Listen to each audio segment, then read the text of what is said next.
Pakai Yesus Krista mina sopi olenau tunia online sermon pathin thu ngainom hagawa dangcha hagawa gilkil jehen alai mun tin gamdina olenau nabon chang pakai Yesus minin salam en bole tuni hin thupidi waile pathin subset sa vanoya kunin Jerusalem tha iche na diu galdonote tiahin Bible chang munin siming kating Genesis simtilbu bungthum chang somle sagi chun hitina kimune hi nangma jia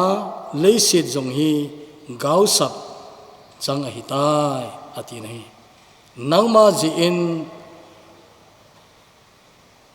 leisit jong hi gausap ahitai pathin gausap wanui acheng na lai hivin ain la iche na diu khopi Jerusalem tha thupun bungsom ni lekhat chang ni apat hin simingi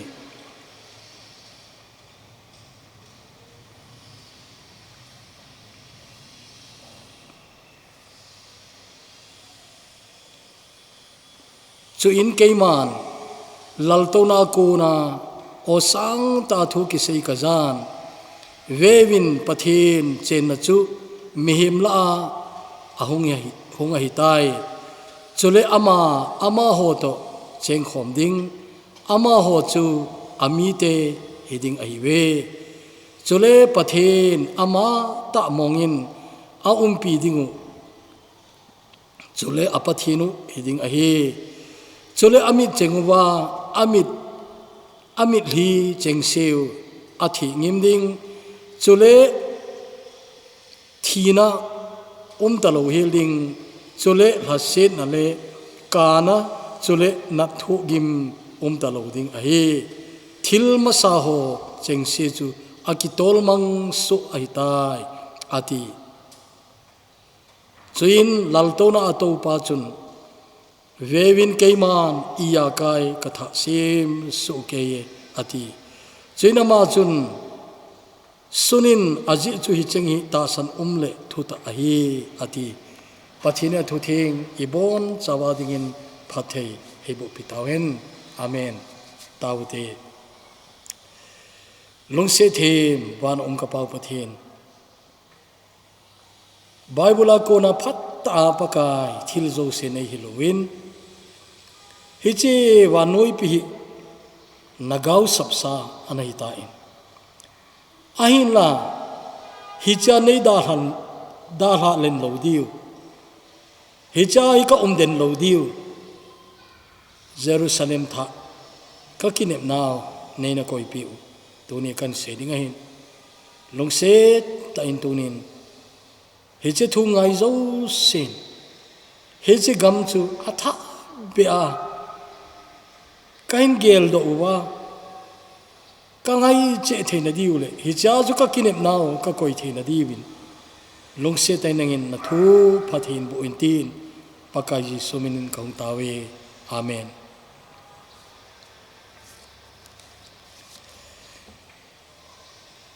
leisit khang thu i het pha na chanu iga nung ve na hele wanoi wang hi pathin gau sapsa ana hi mong tai ti mu thei ai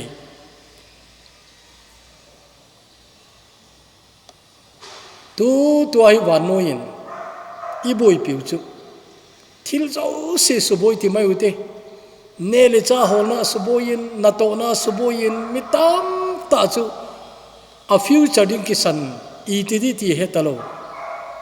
change je su boi hin ala e ho khang bo wa he che umma hi pun phar che sa jong ana umin cho chu tunin tamlo kan seidinga hin he cha kan seinom chu thu sim sei go mai ka hi pun i now vanui hi pathin anagau sapmong mong heti akiche na dinga kan sei ku rehin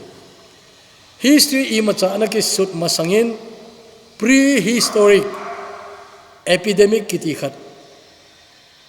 ana umin che chu ipiham itiale China khopi khat heje hise khat anal hungin apart to BC sangthum pakai leisina hungmasang BC sangthum lai chu hedingin ako yunahi hecha anathi chu vuiseng hilo in khana hi mithi aloma atha lunuwa cha chu a into ahal thajiu hita chu boina anatu unai hichinat nahin ate akhang ahoi po in alina neu ahoi po in hedi chun akho chu loki theidi jong hitalowin anuki chai deli nai wainunga chun che khomin ding hi amel chi na dingin hemin mangha tin ana saun aiwan koi macha ana cheng ki tapuwe hiche hi to ki gamlabe selo khodang khat miao jigo kiti khat ana umin che chu north east china lang ai in hicha jong chu koi macha aso cha umlovin ana thigamui ti chu akimune che chu wanoi khang thu kisut masang thu ai ta je chun prehistoric epidemic anati unai ana kisun lut la aluima ma khatsoile the plague of Athens kitiain BC zalile somthum la vel cho hi in Sparta le Athenso ana ki do zo a chung ki pan ai kumnga sung hi chenat nahi ana umin mihem lakhat hisab ana thiwi nahi hi chenat nahi ana gandan dam chu itabang mi dam thai mi hat hi jong le hi chenat nan an pha ai le alu chang na asawin thu zo lo di na asawin aminu ahung sanin tengle ahung pomin tengle alol homu ahung pomin aleyu ahung pomin tengle ahu ahai nau chu anama namsi akitin chechu thuse died kiti historian pan ana sudan ahe ipinat na pen hamti amin ding jong ai thei po winai cheyo chun edi zakhat le som gup le nga pat som zakhat le som gate kum som le kum nga sung ana thu smallpox kiti zat khadahin hechen na hin ana thi tam dan chu mihem million nga ana thiu nahi mihemi lak som nga ana thiwe rom lengam ana kelet laiwa gal ana bolnawa parthia gam agadonaw kuna sepai hon ain polunu hidingin aging chawinahi heche hoi to rom lalgam alhu na chu ahung ki zom tai ana tiwinahi chobana the plague of Cyprian kitiana umkinin chechule edi jani somnga pat zanile somsagile khat kika chohin hicha ana thi tam na penu chu rom khopian ni khana mi sanga ana thiwe akitin awan chei a story tam ta akisun poi the plague of Justinian kiti edi zangale somlia pat e somlile khatle somlile ni kika ahin hichain vanoi le sina mihem 10% zakhalla a som khat ana thiwe akiti nai chehito Byzantine Empire thu na jong ong ki zom pai tai akiti nai chejo sot zep nungin the black death kiti yang khat nan na ana umin chechu edi zak sang khat le zathum som le gup apat sang khat zathum som gup le thum kika sum chohin Asia gama Europe Asia kona Europe gam hung lut ahin Europe gam pom pi mihem ake khat ana thiwe tia ki hisab ahin han khu hi thu ekati chu ling ta ana layun cha chun mi ahona azza sim ana selu jengu hita chu anaki wi ai win hi chewang hin Rome ehilolo Europe gampum pi ana khel lewe ana ti na he thili ana ki lamdang he jing na he cheyo chun college li kiti epidemic khat kinin chechu sang janga somli le nga pat somli le ge ki ka hin hi che hi khosi hada hin chechun Mexico le Central America mihem million somlenga ti chu lak zakhat le somnga ana thani na he chechun American players kiti kinin hi che plague ana thi hi ana tamhle zengun che American North America pompi khu ahi in cha khu America inka kitil Aztec te kiti hoi ha ta in ana sukha in cha chu agami namdang halu nai lo hin agama ana indigenous kiti maile chu America gama indigenous people inka tel Aztec te che hoi 90% zakat la asom ko ana thiwin aha thi tambe se yo ama ho jong ama jong ki veng zo talo ti chu galina nus ang bulu ding jong le pang zo talo dinga hasam ta umlai ta uchun America gama panin ka sekhil Europe gama panin Spain tengle Britain chu tengle Portugal le Netherlands akonin sab kang teu kiti mai European ho chu tam ta hechai America analu no wa ama ho anadaldo zowa pang zo talo ai chun bailam ta in mikang ten America chu analu tawin to ai America cheng tam ta hu chelaya analu te su le pa chu ai tawin ai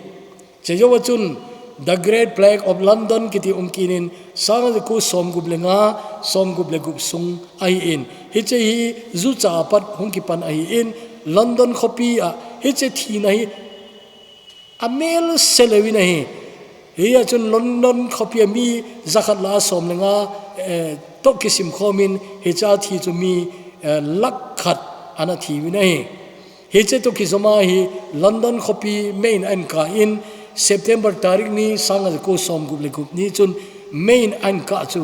London khopi nili sung aka in khopi akke khat chu akang wamine he London khopi akipum kheline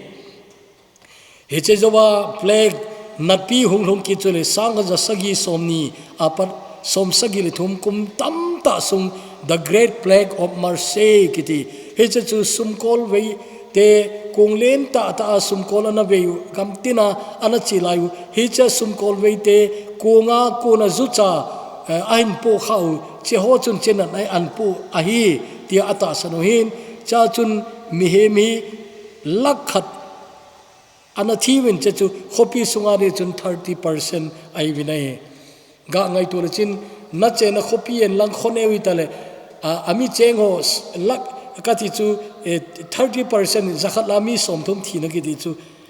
a hoya hoi se dai cheng nap cha jung talo dingai he chan ni ge chun Marseille khopi he chen na pi hin ana sugen the nai chel chun Russian plague ana tiwin che chu sanga ja sagi som sagi apar som sagi le thum som sagi le ni ki ka ai in he chen Moscow khopi ha tain ana sugen thein mihem he cha ana thi chu lakhat awalui tia ki hisab ai che yo chun America langa Philadelphia yellow fever kiti thokanga kone ki pan ahi atiwin chechu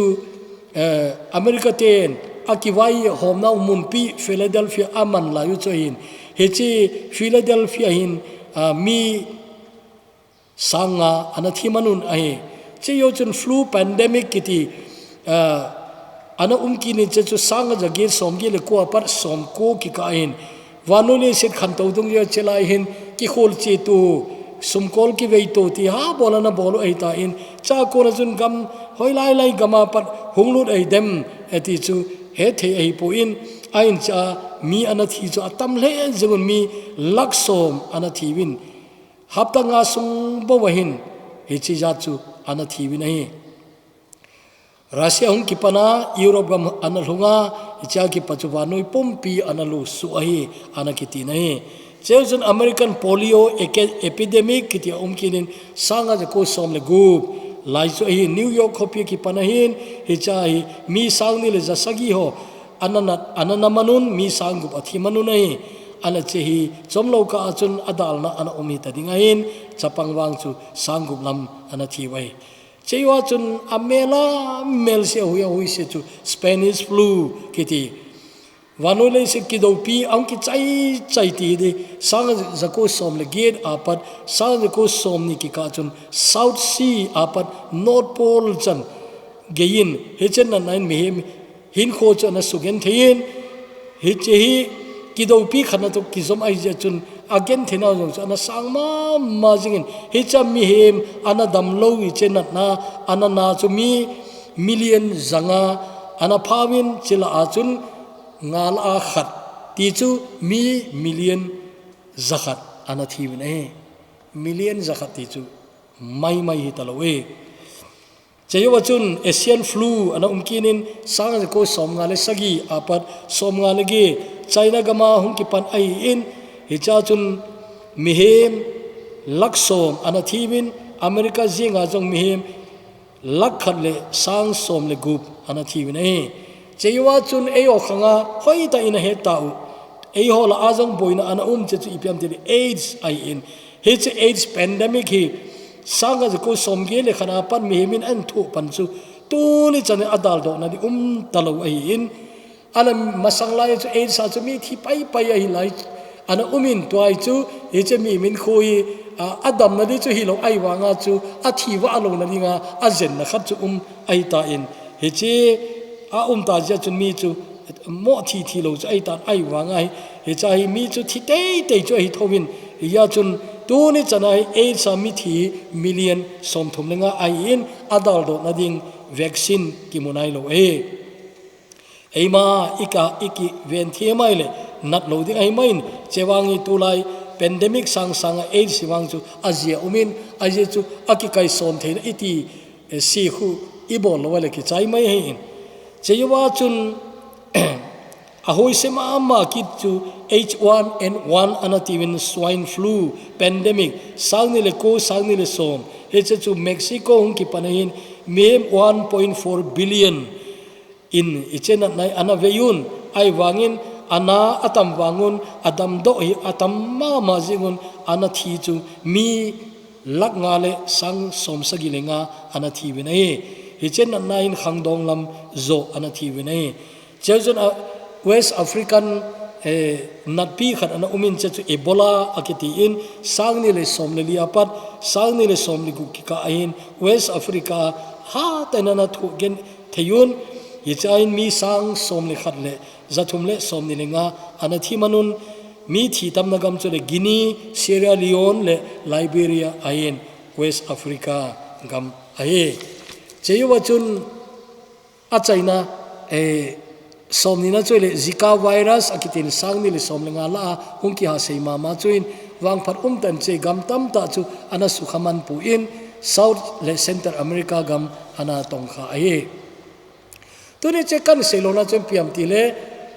wanu hi gau sap changsa hi chuna gau sap ana changsa sabse na ana changsa ta ji chun he choi beitalo ding hin tu to coronavirus sanga kho zo imasangun hung de ti loi jang aum ki pan ta ne che choi le wang chu masang hi tula i seiji bangun kinem nahi aloma ma jing nahi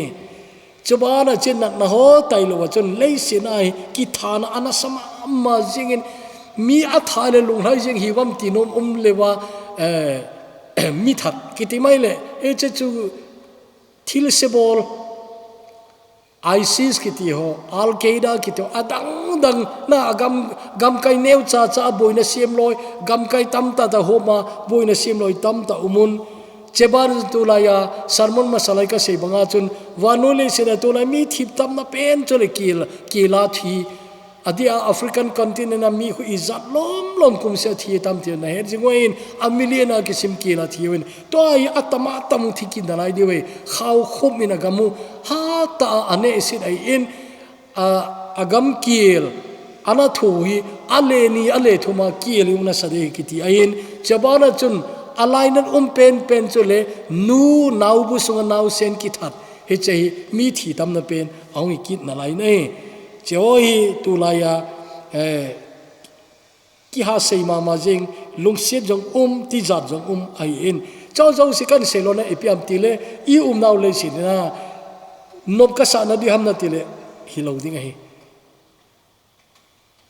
ain ko yo event na le tu ma nom ki sa zeptan te I tele boy na di chom ang ki din thina man na hong long ki din na ta zo le se di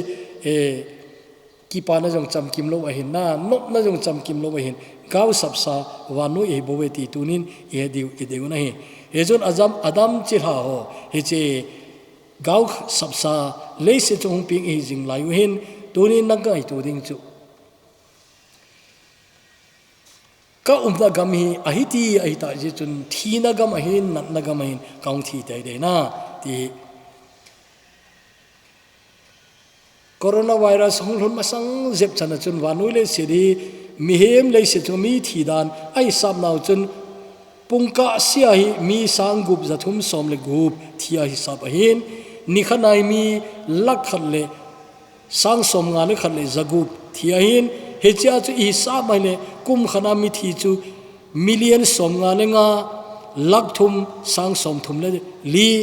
55 million 334,000 ti ding ai in ai tu to coronavirus hi hom thona thui lovin mi hem chuti ta achu athitam nai pun ai wangin a hlom ai poi mi lak khat le sang som le ni le som thum le ko che chu July tarik thum chana report ai nai che tai lo che a I boi lai wa hi agam kai neu cha lungdon lungjin na che coronavirus sumil lewa again theinau boi pi gam tam ta umin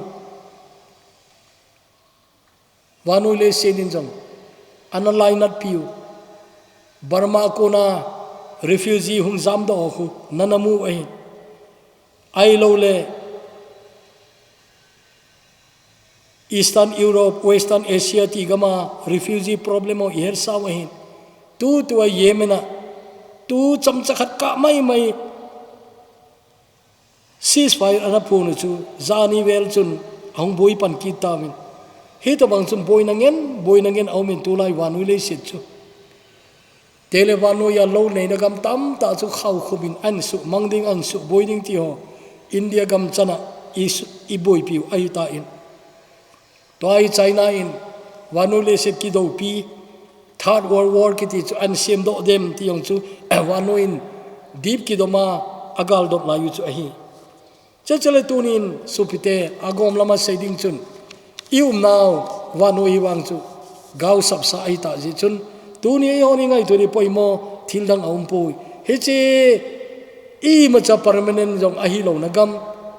isarmon masala ya I khol chin na gamu maljin hinau gamai ti chu avel vela e sa wa hi ta in ala tu sunga hin mitam tan che lockdown sunga hi khagaw lom chan na sadain machal na ina nei di jong gin cha da umin loi khan Bible izat asimu hita agang lama simloi jong even aile loi khan wa chun ta san lo hilew kilomin a umin ai chu ningani guma Bible sim chai ma umun loi khan chun le lockdown sunga kei ka he dan chun vel sagi sim zo jong om tawin a phalama hoi ta mang loi jong aki umeti cho ki he in ai wanga a phalama man mala ala he che lockdown sunga se na bol na dinga phar gom kum anamu a nidanga zune khalon zu anne do nidanga zong khalon ang zong ai lo le nidanga gucha khalon na gucha ti hona khamna thei zat za nidanga abol ngai lo bol do te din cho wang chu awang sel heu nai ai wanga tu sunga hi online salmono ngaya ping tha jong hel lulun ka he ke ko ma ki pa thu se yong om ta in lam ka sunga gole pai tam ta da ki thua online salmon ka bol na wa loi le paya ko na report kana mu da na chun pieng thai phabe pi mo ta in chu teng le a christian ko nung chona ko na ki le ki tam ta ta ne ki pa ta khat chu he che lockdown sunga hi sermon special ka ti main ken lockdown a ko na hong pieng do sermon lockdown lo le ana pieng lo di sermon tam ta lockdown sunga nong ki sei do in he cho akuna in mi tam tan hagawa phat chu na imu chu iwang phal he jing nei he jun tunin a chaina dingen he che subset ana changsa gaw sabsa banule sina konin Jerusalem tha kiti hi tunin ga gal do no hitin rab chal thoila vel vel ka seita ji chun rab chal zo ilhun nadiu jo seita witin che chu ipam tele tunia thu phon bung som ni khat som ni ni chu abona kan simman lo ain che chu nangin ana simin lang he che sunga chun iche nadiu gam iche nadiu khopi leitha lewan tha Jerusalem tha khopi tha tio chuna hoi ta kisunai cho chu chom chakhat che chin seina lain kating he chai na kin na koidingin kain timin he cha ama sapen imu chi piam tile pathian chu ami tel a hum dei tai na ami tel a dei tai he cha Jerusalem tha chu pathian hi banga wanoi ngai lua acha pachang khat nei sun pe itiu he che ipau pathian chu mela imu lo tu ni imu phalowa I ho zu I pathian ama ta chu ilawa hum dei ta ama ta chu ilawa hum dei tai Old Testament se na venwaile mehem la pathian ding chu dat thei jong hilo gel thei jong hilo we aje chu piam Mose khanga Sinai mol chunga meibol la ama ahung kum la chun ama ki mulo we ai wanga chu amol chu ki thing zenga Israel chate ki cha dan dan zana ma jong cha muna ama umna muna na ki thing zeng wa he tabang jo pathin lo pi be se ya chu mi hem te la ding hoi ai pon ka ti chu ei hon I tho zo di hoi ai lo je chu pathin chu I tabang chun mi hem te la chun hung thei lo we ai wangen Jerusalem tha chu eo zong vo ki khela wan ta sa puwa teng le chon sin asu nen ta lo he to banga chu wan khopia pakain ena pui ni aita je chun pathen ilawa hung cheng ni aitan he che Jerusalem tha chun ama ti im khom diu aita nahi he chun ama ti khom ting le ipiha azo isim nau chun amin wa mit li chu thi hul ta de ti na amin mit li chu thi pe ta ri ngai wana chu kana na lai di ti na hi poi akap sa ilung diu ai poi mil hilong pong ilung diu jong ai poi ai wang chen ipe senom tile wana kana talo de leisina ipija kap zina him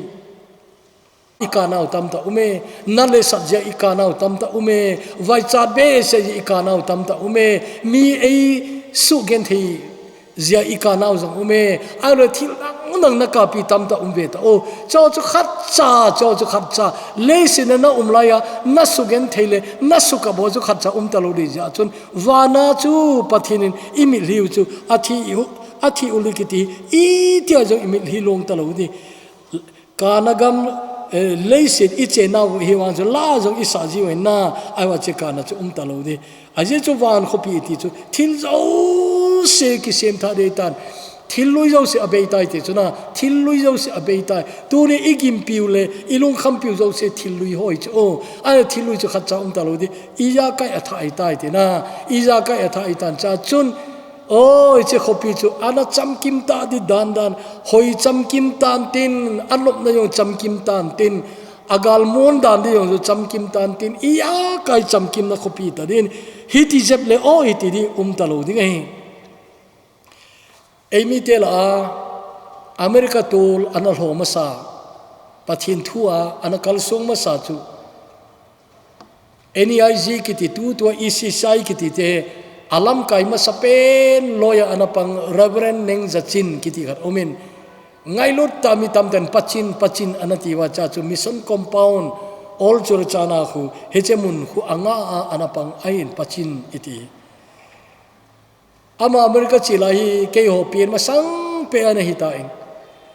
aung hunai Amy te cho ki molna lai di dan nan ju ga hisab thi ye chen America ga chi lom ju wan gam jong nai zeb dinga agin chan we he chun upa ho kholai leng ho chun aga kholai len ting le ado chu thil nia dong nei number 1 ado chu America khop gam a hoi dan le alo pi dan to adong ji we nei ana che jo America thu chu ado zo tengole wan gam ado jingwe ado jiwe ai le pachin wan gam chu I to bangai dem ati ji ne paneng zachinin van copy ding di dan chu sentence kanin asai chai hilinai tamta sei to ki bang thoi asai hoi dan chuna chen itia seyam tile van copy ki ti chu hiti zeple ti ding ta lo na copy ti chu hiti zeple ai chi piam hebrai le khathon imu bang chun he je van copy chu agong tu zong ai lo le asa zong amai ti chuna whose architect and builder is God ati chuna a architect zong ama a builder zong ama torai in lo pi ta ho zong hi architect chi ai wa architect chu in sa hi lo chu a builder a pang lo chu architect a chumin tin a builder a chumi di chu a construction cha chumi di chuna ai wa van copy chu hi che copy chu architect zong ama agong to ama hin tele a builder asa zong ama ite chuna e chu je van copy chu hi ti jebleti di taloi Taj Mahal mu khazau sen ka gim cha sana hoi mo eti aum di ka ging chapu ne ineu la ya pat le khabu lim in musa calendar zo sa in musa abang khachul sakhau pi je ma zo a koi kin na la yu che chu Taj Mahal lai aiwa iga mu chu hoya ki sa nei aiwa architect hon ga vele hoi ten ga vele hi ti jebleti di te di chuna oh ahoi thowe ahoi le e awa hit is zep na lai le ati diuna improve abol namunu te ni ka ging cha nei ala wan khopi chu chu lo di e to ba architect is san ve yong le wan khopi chu adem na di lo he chu reverend neng za chin pachinin che chu ana sei hit is zep le ti di ta lo improve ding ta lo ahoi dan chamkim che chu nang le ke ichen na diwa pakain eina simpi chui cha chun ayo ichi di we he cha chu tu lai ikitil kho ka de nei he je khopi chu a thin di dan chu a khopi lamlin zo se chu sana theng ta ai ati chu na zone ni che anamu a vision namu pa zone hin asut dilaya he pau man cha di yong he boi thoin de ka ti chu van khopi thin dan cha vet le ta chu mi hem pawa a sei je sun chu sana theng ta a kisim khopi kot na e khopi lamli no ati ke ge lanin hitin ka geli nei zonin leise chunga a hoyo hi ain man na in che sanga na hoi zon na lai di a example song mandam azat sei khuna ruby ho jasper ho ilo sapphire ho ilo le epia amethyst ti ona adang na tam dong chu che chu bung som ni anasim na chin to ai in simman lo dikan che chu ana vele chin che khopi hoi ni dan chu hoi cham kim dina hoi cham kim di a hi nei chabana che khopi chu hin na tui lon na mun dang cha ta lo na ki na dang cha ta lo na ipija dang cha ta lo na ti le he cha cha koi ma dang cha lo ne jen pakain thing pel chung chen dang cha e o din ang tho ta ne kadang cha e atila chun na kadang cha e atila chun nang le ke adin dang cha na tho ta krista jisu hu ing pu kisan ho dinga chun wana dang cha lo na mun ilon di wain cha chun dang cha phata dinga he tiếng lệ hi che khopi hi i khol ji naw hi ta pontin i chen den na diu mun hi ta di ka sarmon ma salai chun khol ji nagam kana sei ji nei to ai khol ga jina hong ki le di hi ta powin le se chunga chu wa noi le se na khopi min thang ta na chin kha jong te ve ta india sung jenga jong hi vietnam no mo ma di ma ta hi la lấy xe đi xuống mà ông bảo là hoi che đi à xe đi cô ni hoi che đi ngay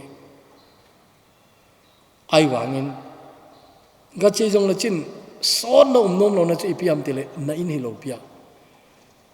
na in sung mi yung lo ija chun nang changa khol chi hiwang na chin in lam ki le ki phat na nga le chu ala Jerusalem khopi tha ilon ting le wang chu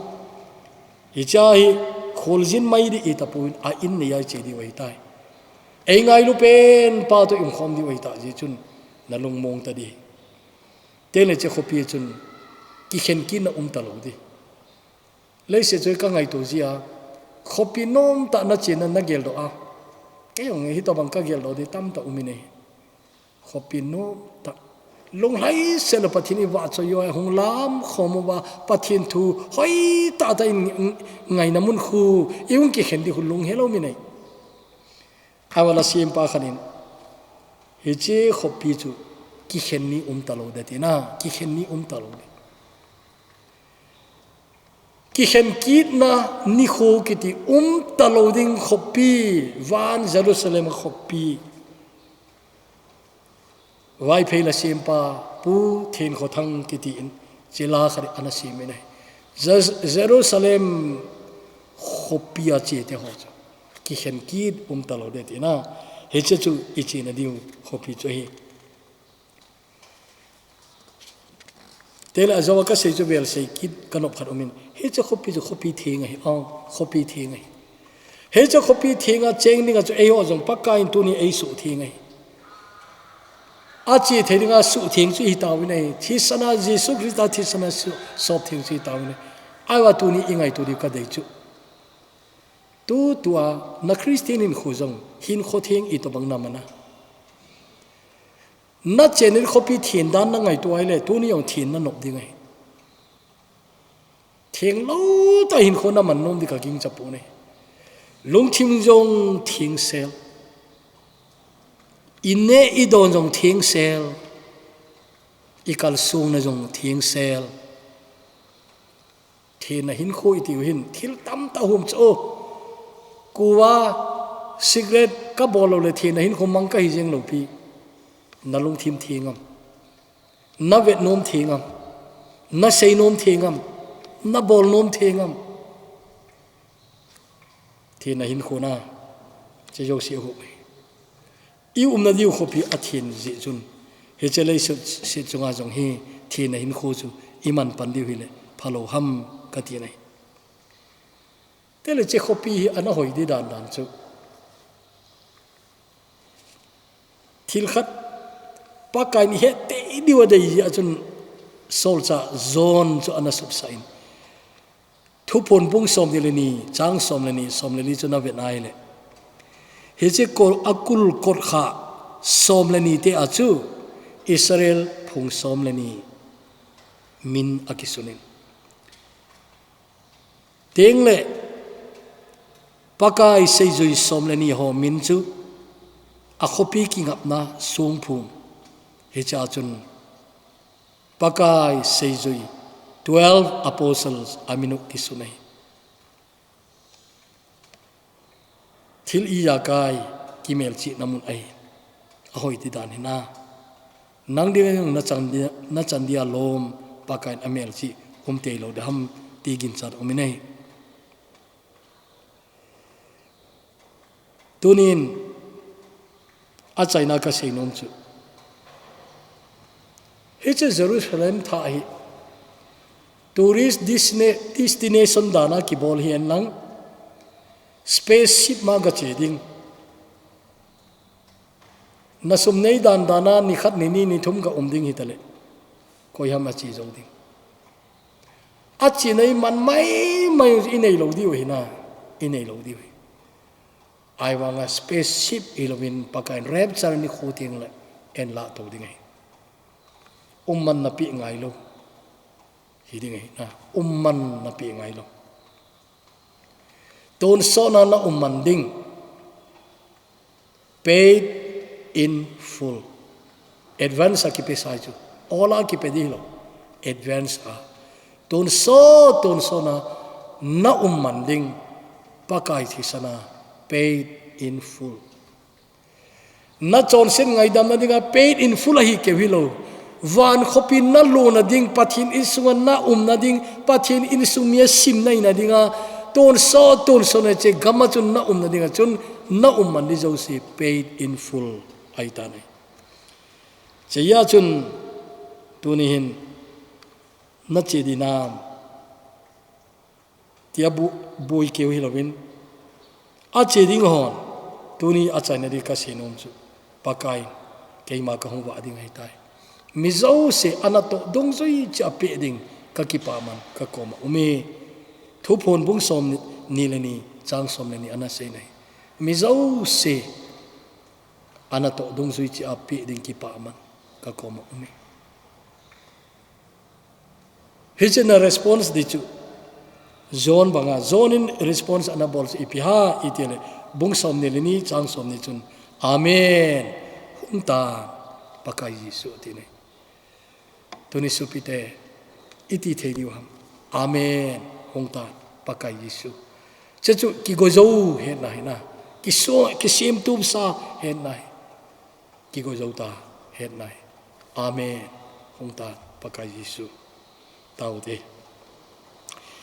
long se them wan ong ka pau pathen ka ki pa pakai tunin nale khabu theng sunga ka he diwa poimo zo se nang man na ko ye hi ti avelin tunin ka gel do ki no nahi kalhun nading mun le khopi thu sim jong tu to ka he diwa na phal chan chan chu na su zone mang cha in na na su sa in pakai tunin che ho chu ka simun